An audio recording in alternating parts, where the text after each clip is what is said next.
Hi folks, I'm Tony Sorzo, and I want to make this video. It's Sunday morning, March 6th, 8th. I've been sick for about 2 weeks, and I want to make this video to talk a little bit about our medical system, which is really not great. And probably most of you know that, but somehow I feel like we just need to keep adding our voices to the chorus. So this is another voice to add to the chorus.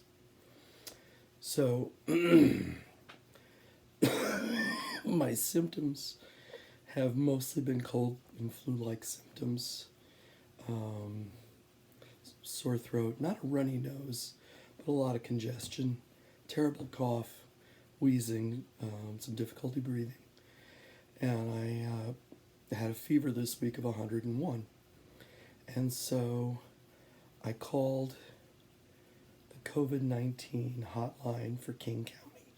I live in King County, Washington, which has, I believe, the highest number of cases in the U.S. It's certainly one of the hot spots.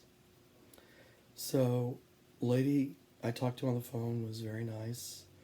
She said, I can't diagnose you over the phone, but from what you're telling me, those are symptoms consistent with the virus. And I would encourage you to contact your primary care doc to get tested. So I did that, and they said, sorry, we don't have the test. We don't do the tests. Try calling an ER or a urgent care facility. So I went to an urgent care facility.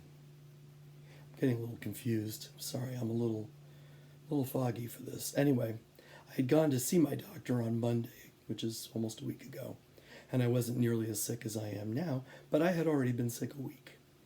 And he gave me a prescription for cough syrup, and he examined me and said, yeah, it's probably just a cold.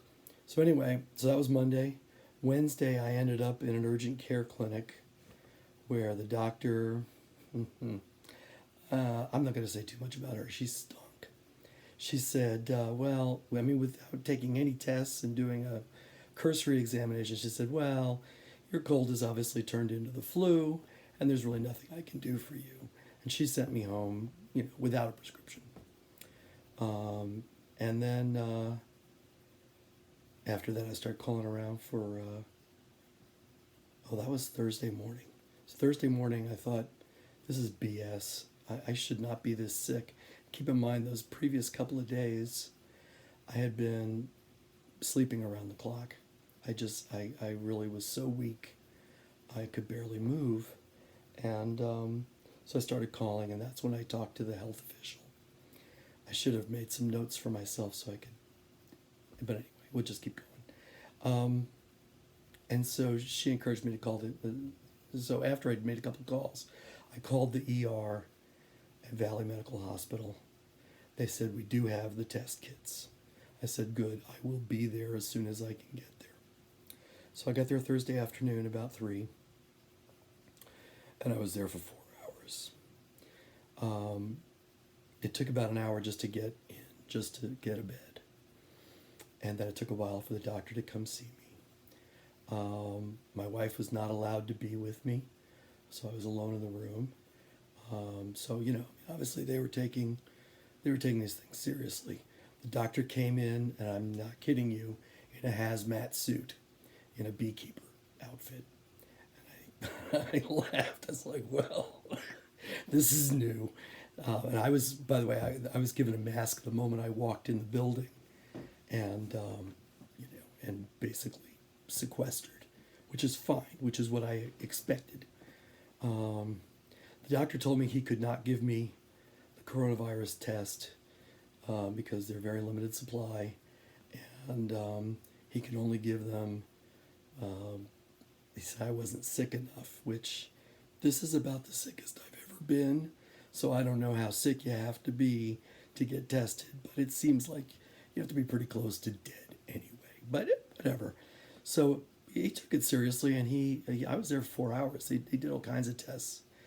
He did tell me, by the way, he said, I'm not going to test you for coronavirus. He said, um, even if I do and you test positive, first of all, you're not in a high risk group.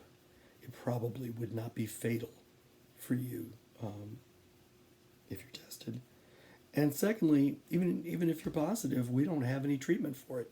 So it's not like knowing that you have it is going to, change how you're treated as a patient. So I told him several times during that initial interview that I work for Seattle Public Schools, but it just never seemed to impress him. Like there was literally no change in his expression as I said those words. And it didn't seem to mean anything to him that I work in the headquarters of the largest school system in the state, and that the superintendent of schools might be interested in knowing if one of her employees had shown up to work with coronavirus. But anyway, I was not a concern for that doctor. I had also been concerned, although I didn't share this with him, and I should have. My wife is a nurse and she works in a facility with elderly people. It would be extremely irresponsible not to. Anyway, so I'm going to wrap this up because I'm losing my voice. So they tested me for influenza, negative. They did a chest X-ray, not pneumonia. They ran some other things. They gave me 2 liters of IV fluid because I was so dehydrated. That was the reason that I was just sleeping for 2 days. That helped. I felt better after the fluid. And then after 4 hours, the doctor came in the beekeeper outfit and said, good news, we're going to send you home. Here's your paperwork and blah, blah, blah, and you have a respiratory infection and I got to get out of here before you figure out what I'm saying. My official diagnosis is unspecified upper respiratory infection, which is to say, we don't really know what the hell is wrong with you, but we want to get you out of here before you figure that out and demand a coronavirus test because we can't give it to you for some reason. And we know the reason. The reason is they don't have them. I mean, they have maybe 1 or 2 in the hospital. They can't afford to just give them out to every sick person. So he gave me He gave me a prescription for antibiotics and a inhaler, and sent me back out into the community.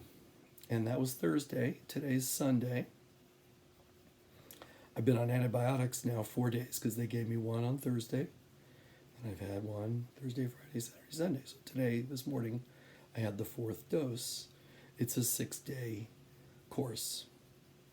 It's either 6 or 7. At any rate, I'm halfway through the course. I don't have a fever right now, so maybe this is fine. Maybe his diagnosis was correct, and all that is great. But I have to say, under the circumstances, and given that I'm in the community that I'm in, I don't think it was appropriate. And I think it is an indictment of our medical system. It is an indictment of this administration's ridiculously slow response. They've known this thing was coming for 3 or 4 months. They had plenty of time to manufacture the kits. South Korea has tested 140,000 of its citizens. America's tested less than 5,000. How is that possible? I thought we were the greatest country in the world, yada yada. Well, I've said my piece, and I hope it does some good for some advocate out there. Thank you.